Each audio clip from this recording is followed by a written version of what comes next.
Hello, this is Gerald Johan van Waas with some small demonstrations of letter combinations as formations. Here I will demonstrate some letter combinations of the letter S, mostly words which starts and ends with the letter S. Words like six stars, sun, some exceptions sand and sails, and some or sometimes, and sense and sentence. Let's go. But first I will give you an idea where the S in the scheme of letter meanings is listed. And all the letters have a meaning because there are some degree of estimation of directions that we find in time and space, let's say, and in our orientation abilities. And there are three categories of letters. The first one are the letters that are more clear. So let's say that all these estimations are in between what is very clear and what is not clear at all. The things that are very clear start from our opinion, immediately from what we think what it is. And what we know what it is, it starts from the known aspects and the recognizable aspects,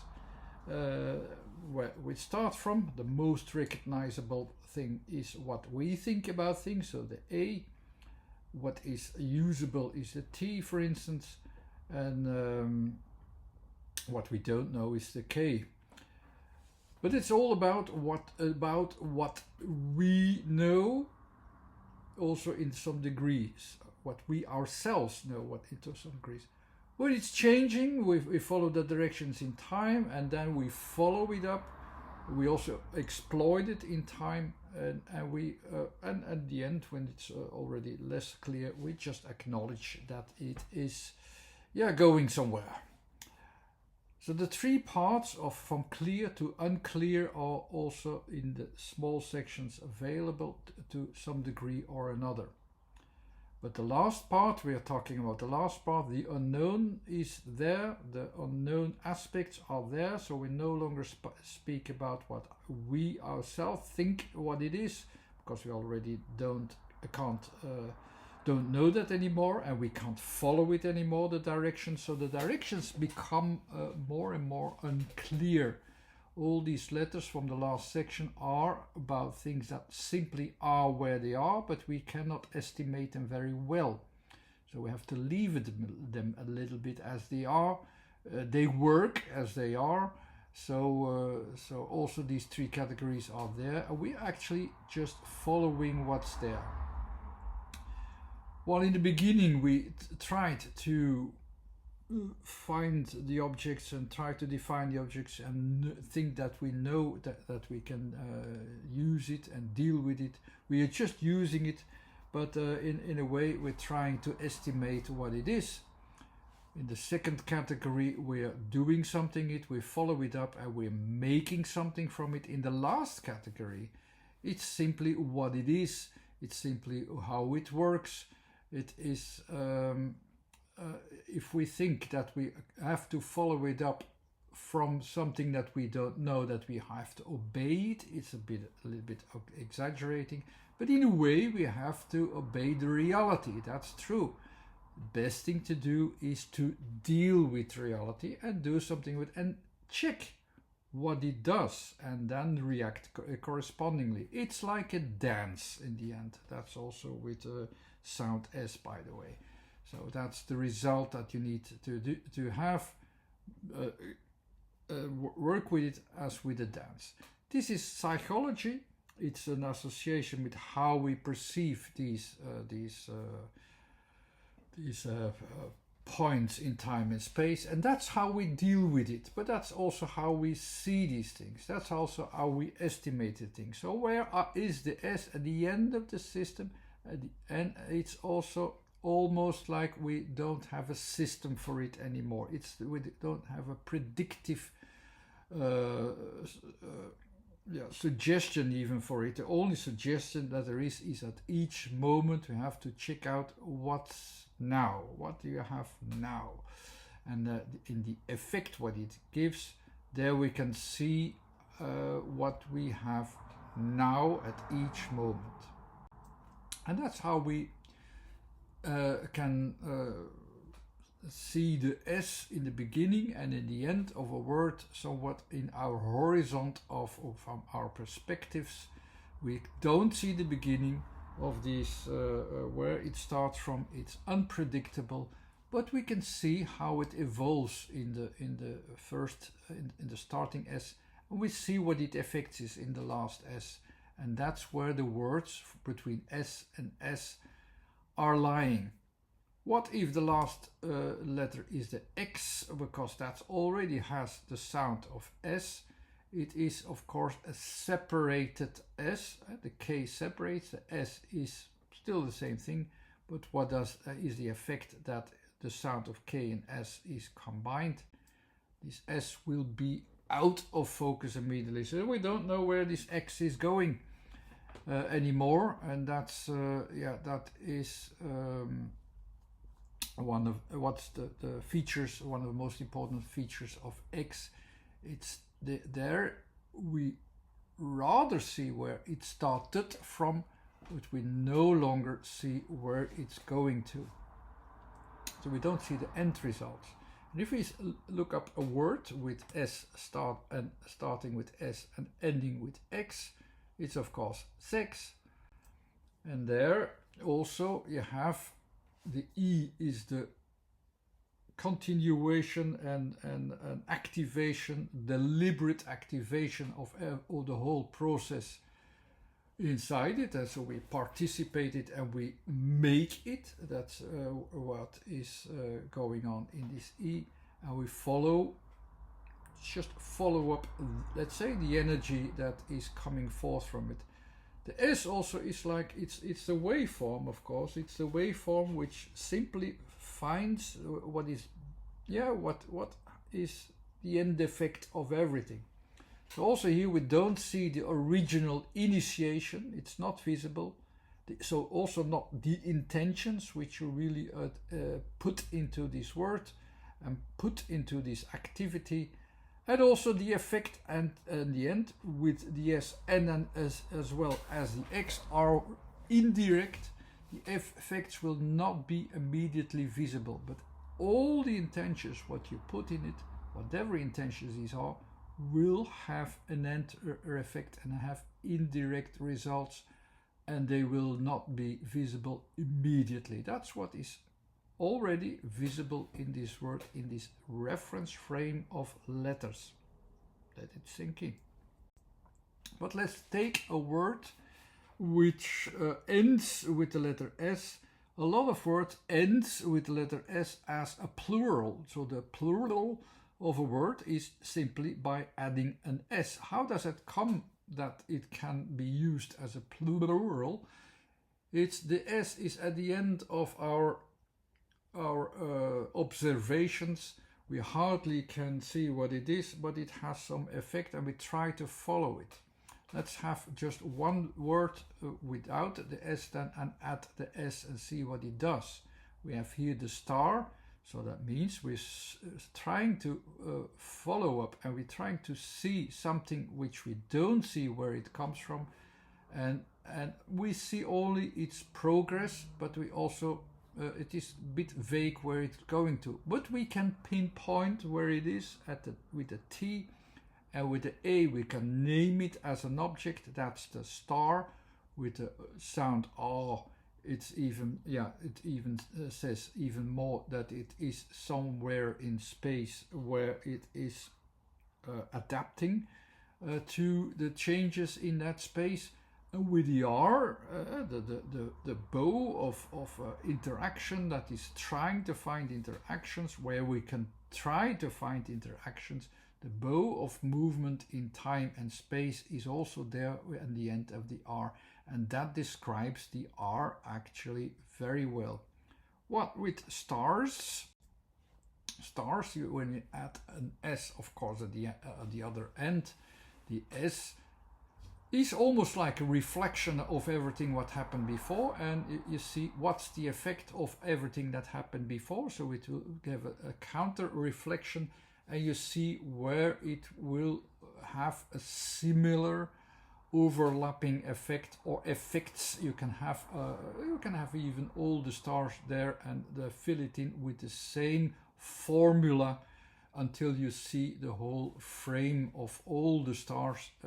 That is more or less what is in the word and in the letter combination. Let's go from stars to the sun.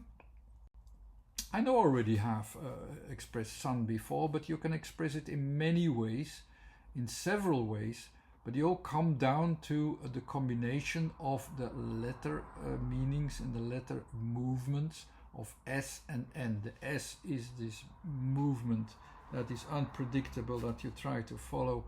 It is here coming in, also stimulated by the N, and the N itself is, it's turning inside, so you can see and you recognize and you can associate it with the rising and falling of the sun. At some point it will shine, at some other points it won't. You can also express the S of the effect that goes inwardly, or is attached inwardly and goes outwardly into the solar flares themselves, and it will look more or less like this. It's also this S going outside or going inside, or the inside going outside. It's this whole effect and counter effect that will be visible in the flares. And another kind of expression is this, so it's the in, out, and the whole frame of what is going on there in an interaction. But what do we see from the sun? It's already going beyond our perspective. What we really see is, of course, the frame, what we can see. So what the effect in and out is, we hardly can see or sense. It's at the outer circle, just as it is in the outer circle of the sun. Plus the effect of in and out. You can also associate it on the horizon. So it appears and disappears.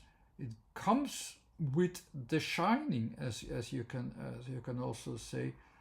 We associate the sun not as the object which is there all the time. We don't think like that about the sun. It is there all the time, but when it's night we don't see it. We don't think about it. It's gone.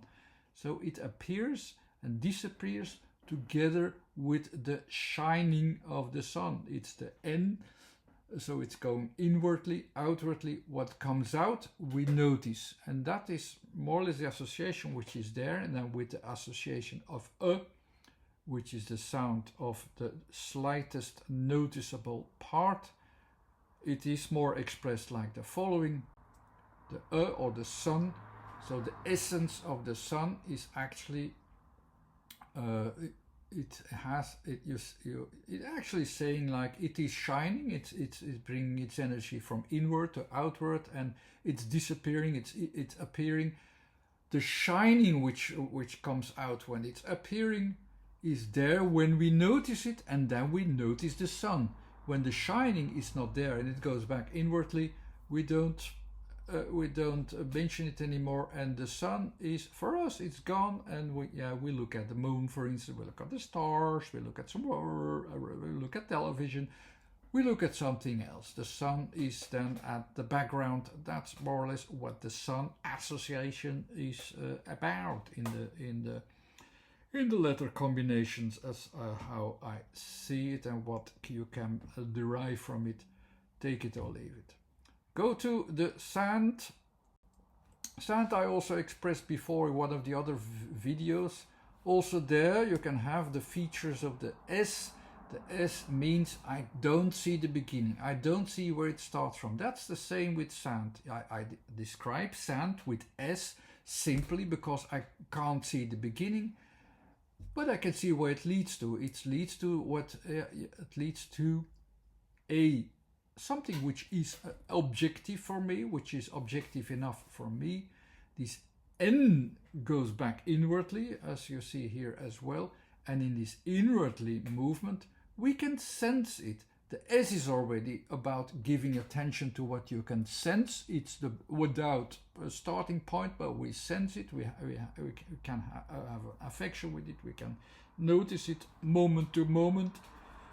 And the sand, at a moment or at a place where it's inwardly, we can also sense it better. And so that's where we pinpoint the sand at the T.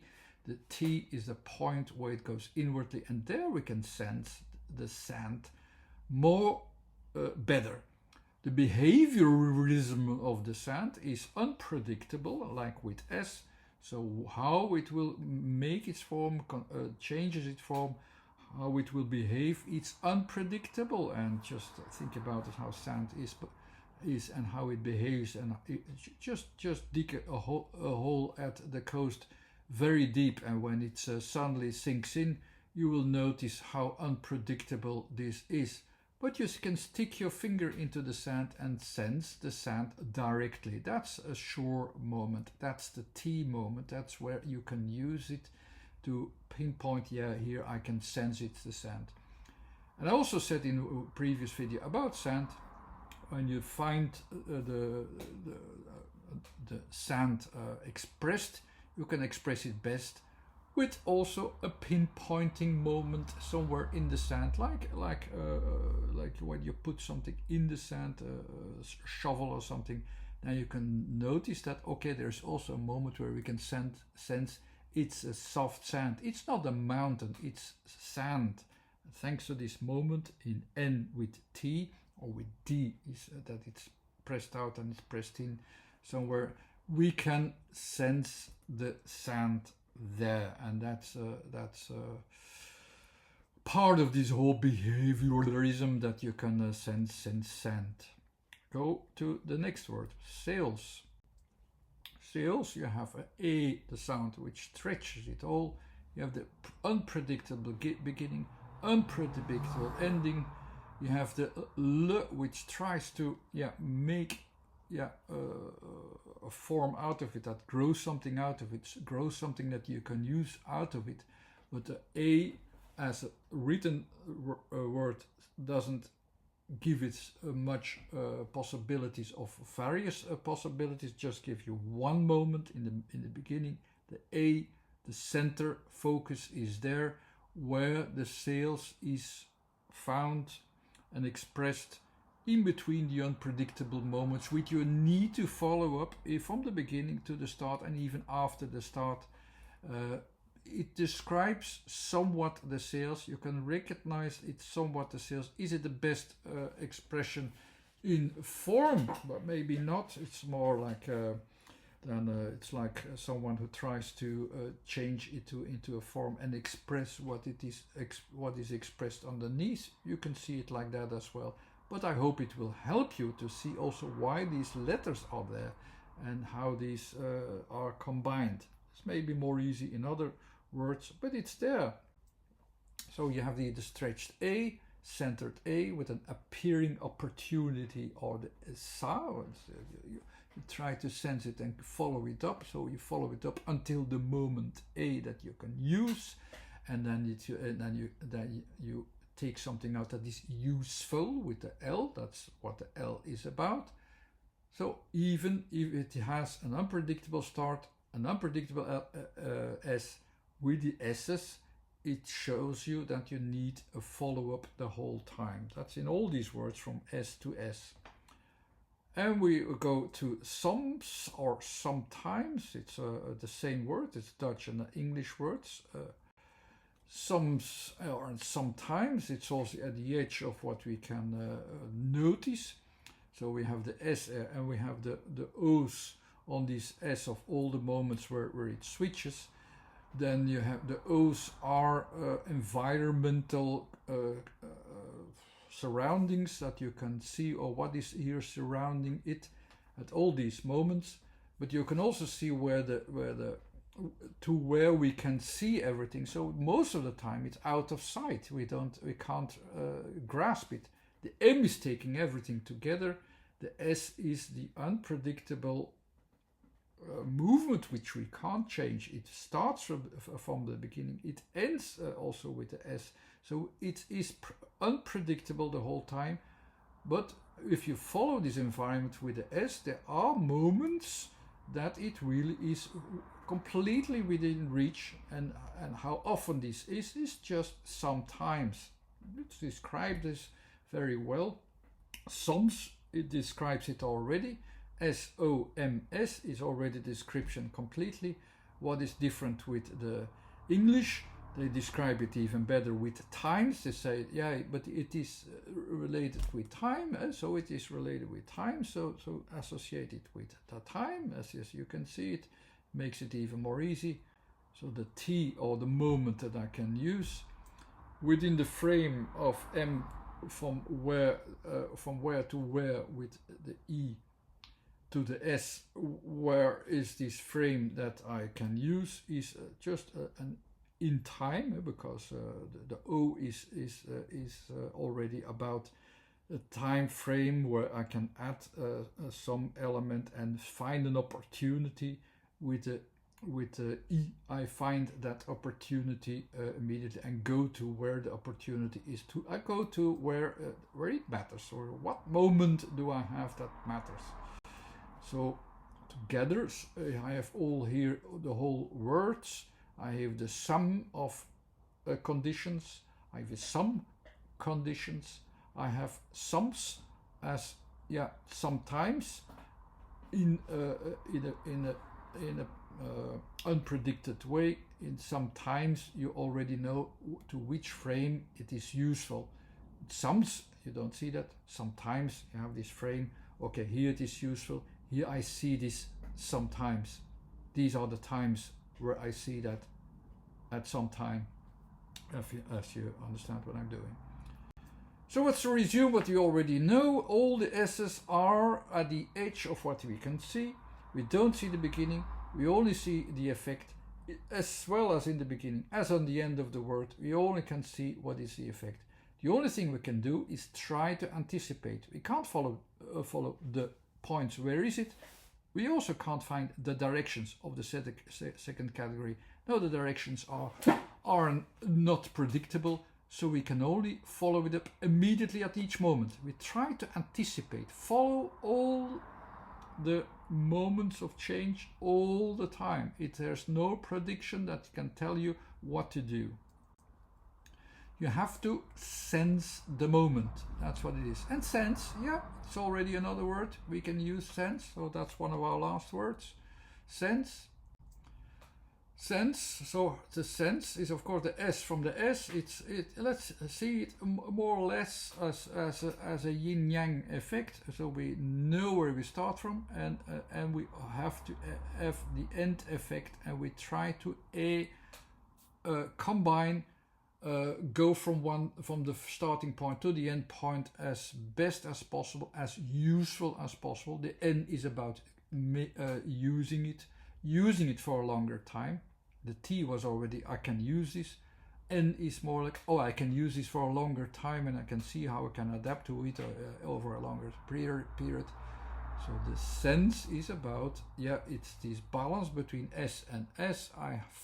And I want to bridge it, and I want to go from the one moment to the other moment, and I want to find a way how I can keep it in use longer, that this moment that I sense will also be longer there, that it can work longer. It can only be sensed with the sense, as you can see here.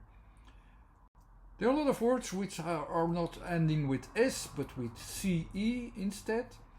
The CE, the C I already said multiple times. The C is a way to trying to estimate. So between two directions, where can I keep track there, and with a certain ability.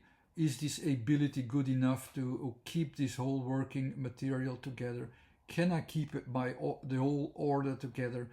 Can I keep it long enough in order to follow it the whole time in its whole range? How it is changing in time and place? That's more or less what is behind it. And there's a word from sense which ends with CE, and that is the word sentence. So I will I will put this in sense, I will add sentence. So the sentence is of course on the same range of where I want to keep my control. And this control is of course in the control over the full area where I can want to use it with the T in the different sections that we're already giving attention to in the N, or the more than one N here. It's so and that's the sentence. There are words in this sentence. In each word gives wants to give you want to have to give attention to it and understand it well, and the other word as well, and the other word as well. And in a full sentence, we have to also make a sense with all the senses, and the sense between all the senses is delivered in one moment in the sentence. So I hope you enjoyed all these explanations of S. I hope you also will be reminded how you also have to behave towards with S, and how we have to anticipate and sense each moment that we see there and can't predict it from the moment that it comes in, or from the moment that what we do and all the things that we understand, something also comes out, will also give an effect at the end of the word with an S at the end. I hope that was more or less clear enough. Thanks for watching. This was Gerald Toine van Waas. There's a website too. You can find a list of all the words that I did, and you can subscribe to the YouTube channel if you like. Thanks again. Bye bye.